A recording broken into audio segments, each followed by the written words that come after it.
एक हॉस्टल में 3 दोस्त रहते थे, रवि, पुनीत और राजेश। तीनों अच्छे दोस्त थे और तीनों ही पढ़ने में, शरारत करने में, खेल में, सब चीजों में आगे थे। इसलिए सब उनको पसंद करते थे और इसी बात का फायदा उन लोगों को मिल जाता था। जब भी वो शरारत करते और पकड़े जाते तो उनको छोड़ दिया जाता था। एक रात की बात है, उन सब ने आपस में बात की। यार बहुत दिन से लगातार पढ़ाई करके बोर हो गए, आज मूवी चलते हैं। रवि तू बोल तो सही रहा है, पर अब अचानक से कैसे जाएंगे? भाई मेरे पास एक आइडिया है, रात 9 बजे वाले शो में चलते हैं। सबको बोल देंगे कि तबीयत खराब है और सोने चले जाएंगे और एक सही मौका देख के निकल लेंगे। क्या कहते हो तुम लोग? सही कहा राजेश, आज रात ऐसा ही करते हैं। उस रात तीनों ने ऐसा ही किया और अपने हॉस्टल से 6 किलोमीटर दूर एक थिएटर में मूवी देखने चले गए।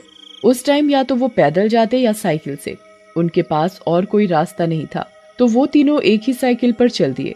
रात अंधेरी थी तो उन्होंने अपने साथ एक टॉर्च लाइट भी रख लिया। मूवी हॉरर थी।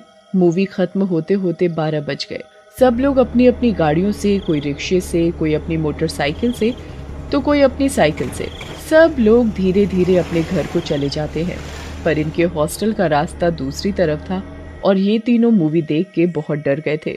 भाई मेरी मानो तो आज हॉस्टल नहीं जाते हैं, बहुत डर लग रहा है। मुझे भी बहुत डर लग रहा है, कितना भयानक जंगल है।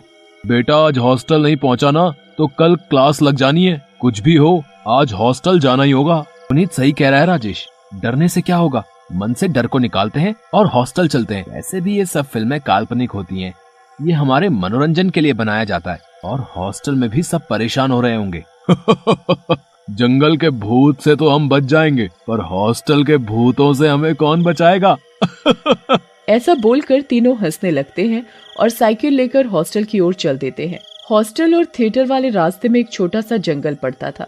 वो बहुत डरावना और अंधेरा भरा था। जब ये लोग वहां से गुजर रहे थे तो तीनों बहुत डरे हुए थे। टॉर्च की लाइट में रास्ता देखते देखते धीरे धीरे साइकिल चला रहे थे। तभी साइकिल के आगे बैठे रवि ने बोला, भाई ये पेड़ पर क्या लटक रहा है? भाई नीचे नहीं, पेड़ पर देखो। तीनों ने जैसे ही पेड़ पर देखा, एक चुड़ैल का लटकता हुआ हाथ उनकी साइकिल के हैंडल पर आ गिरता है। तीनों डर के मारे बेहोश हो जाते हैं। सुबह जब 4 बजे पुलिस की पेट्रोलिंग जीप आई तो पुलिस वालों ने उनके चेहरे पर पानी मारा और उनके होश में आने पर उनसे उनका एड्रेस पूछकर उनको हॉस्टल में छोड़ाए। उन तीनों का कल रात की घटना से सर भारी था। वो हॉस्टल पहुंचकर फ्रेश होके कुछ नाश्ता करके दोबारा सो गए। किसी से भी उन लोगों ने रात की घटना का जिक्र नहीं किया। रात हुई पर दिन में अच्छी नींद लेने के कारण उन तीनों को रात में नींद नहीं आ रही थी। तभी उनका दोस्त रोहित उनके कमरे में आया और उनसे बातें करने लगा। भाई कल क्या हुआ था? पुलिस वाले तुम तीनों को लेके आए, वो बोल रहे थे कि तुम तीनों जंगल में बेहोश थे, क्या हुआ था? कुछ नहीं भाई, बस कल हम बोर हो रहे थे तो मूवी देखने चले गए थे। जब मूवी देख के वापस आ रहे थे तो हमने पेड़ पर एक चुड़ैल देखी जिसके हाथ जमीन तक झूल रहे थे। उसके हाथ बहुत लंबे थे, बड़े बड़े नाखून। रवि ने बस ये बोला ही था कि उनके सामने रोहित पेड़ वाली चुड़ैल में बदल जाता है। ये सब देखकर तीनों फिर से बेहोश हो गए। सुबह होते ही तीनों को हॉस्पिटल ले जाया गया। उनको बहुत तेज बुखार और कमजोरी महसूस हो रही थी और पूरा शरीर कांप रहा था।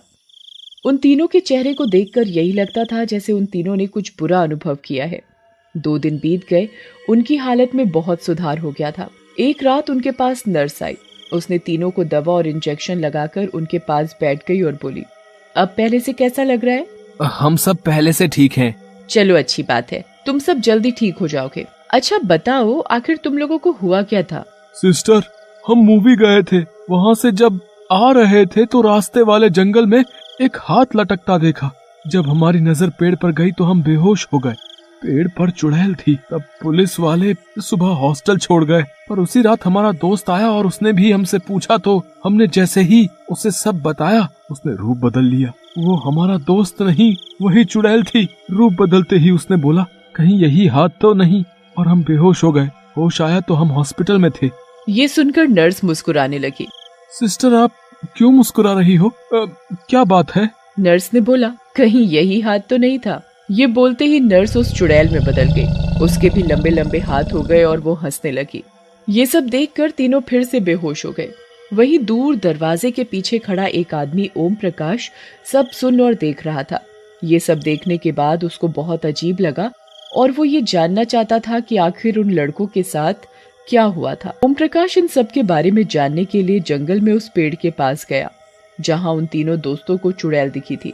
जब वो वहां गया तो उसने एक दो लोगों से पूछताछ की, पर उन्हें इस बारे में कुछ नहीं पता था। तभी उसे वहां एक बूढ़ा आदमी बंसी काका दिखा जो लालटेन लेकर अपनी झोपड़ी की तरफ जा रहा था। ओम प्रकाश ने उस बूढ़े आदमी को जल्दी से रोका और पूछा, बाबा रुको जरा, आपसे कुछ पूछना था उस पेड़ के बारे में। तुम जाओ यहाँ से। मैं इस बारे में कुछ नहीं कहना चाहता। जाओ जाओ। अरे रुको बाबा, मैं आपके आगे हाथ जोड़ता हूँ।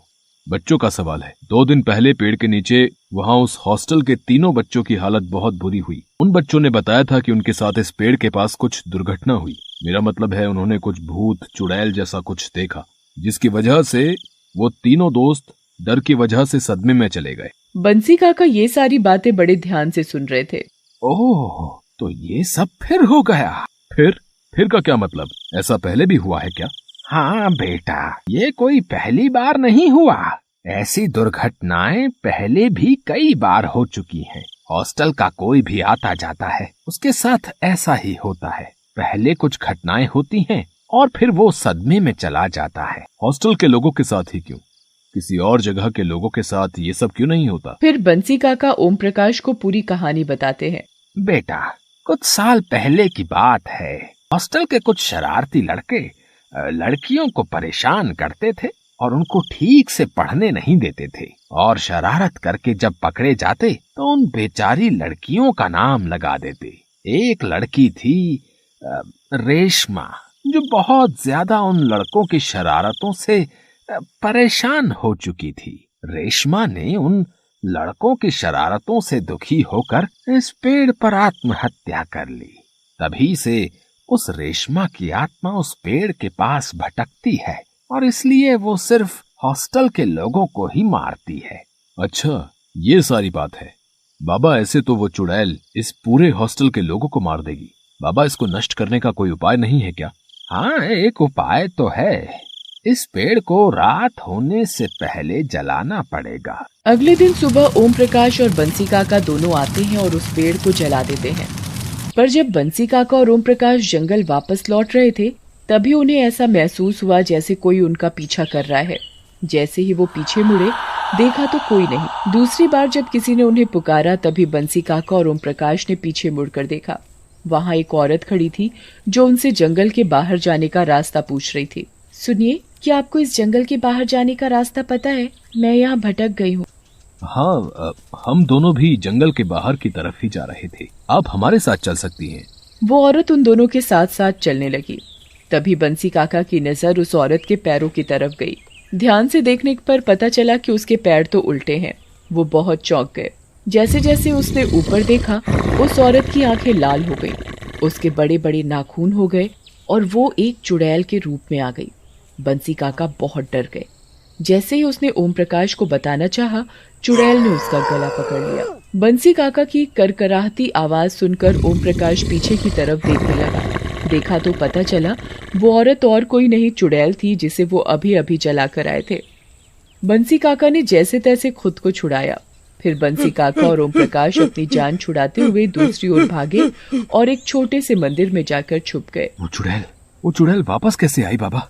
हमने तो उस पेड़ को जलाकर उसे मुक्त कर दिया था ना। हाँ, वही तो मैं भी सोच रहा हूँ। वो चुड़ैल वापस कैसे आई? थोड़ी देर सोचने के बाद बंसी काका को याद आया। वो चुड़ैल अपना बदला लेने इसलिए आई है क्योंकि उसे उन लड़कियों से माफी मंगवानी है। अब एक ही रास्ता है, वो लड़के उस चुड़ैल से माफी मांगे और उससे कहें कि आज के बाद कोई लड़की तो क्या, हॉस्टल का कोई भी इंसान किसी भी व्यक्ति को परेशान नहीं करेगा। फिर वो चुड़ैल हमेशा के लिए मुक्त हो सकती है। फिर ओम प्रकाश और बंसी काका मंदिर के बाहर की तरफ देखते हैं तो कोई भी नजर नहीं आता। तभी वो दोनों हॉस्पिटल की तरफ चल पड़ते हैं और हॉस्पिटल पहुंचकर उन तीनों लड़कों से मिलते हैं और सारी बात बताते हैं। तुम तीनों को उस चुड़ैल से माफी मांगनी पड़ेगी, तभी वो शांत होगी। तुम सबको हमारे साथ चलना होगा। वो चुड़ैल जरूर उस पेड़ के पास ही होगी जिसे हमने जलाया था। सुमित, पुनीत, राजेश, ओम प्रकाश और बंसी काका साथ मिलकर उस चुड़ैल के पास जाते हैं। चुड़ैल वहीं उस पेड़ पर बैठी होती है। सुमित, पुनीत और राजेश जैसे ही उस चुड़ैल के पास जाते हैं, चुड़ैल उसे मारने के लिए आती है। सुमित, पुनीत और राजेश उस चुड़ैल के सामने अपने घुटनों पर बैठकर उससे हाथ जोड़कर माफी मांगने लगते हैं। चुड़ैल, हमें माफ कर दो। हम दोबारा किसी भी व्यक्ति को परेशान नहीं करेंगे। हम आपसे वादा करते हैं, और जो आपके साथ हुआ आज के बाद किसी के साथ नहीं होगा। हमें हमारी गलती का पछतावा हो चुका है। ठीक है, मैं तुम्हारी माफी से सहमत हूँ। मुझे अब तुम पर विश्वास है कि अब आप सब किसी को परेशान नहीं करेंगे, और जो लोग दूसरों को परेशान करते हैं तुम लोग उनको ऐसा करने से रोकोगे। अब मैं यहाँ से जा रही हूँ, क्योंकि तुम लोगों की माफी से मेरा मन बदल गया है। अब मैं आसानी से मुक्त हो सकती हूँ।